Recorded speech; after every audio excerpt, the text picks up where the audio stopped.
en compagnie de Patrick et Gabriel dans les belles terres noires de Saint-Michel de Naperville. Aujourd'hui, pour tout savoir sur la pomme de terre, je suis en entreprise C. Isabelle et Fils. Merci de m'accueillir.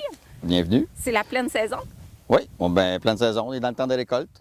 Jusqu'à la fin octobre. OK. Et parlez-moi de C. Isabelle, C. Clovis, votre grand-père. Oui, Clovis, notre grand-père, qui a acheté la première terre en 1946. Oui. Et moi et Gabriel, on fait partie de la troisième génération. Gabriel, qu'est-ce qui a changé depuis votre arrivée dans l'entreprise? On a toujours été une famille innovante. Puis depuis qu'on est là, on a beaucoup investi dans de nouvelles technologies au centre d'emballage, puis dans les équipements au champ.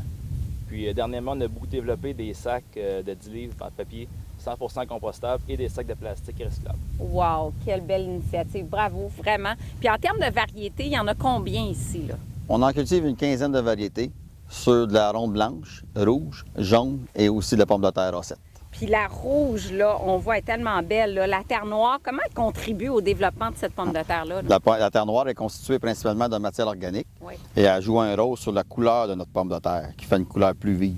Hey, vraiment. Et là, bon, on peut la consommer tout de suite, mais si on veut la conserver longtemps, là, on veut manger local à l'année, comment vous faites pour conserver la pomme de terre pendant 12 mois?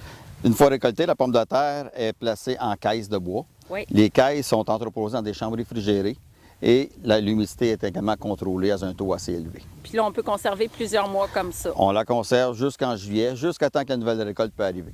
Puis là, il suffit de réchauffer un peu avant de l'emballer, j'imagine? Oui, on la réchauffe légèrement avant l'emballage pour éviter les blessures mécaniques. Pour la conserver, Gabriel, à la maison plus longtemps, on fait quoi?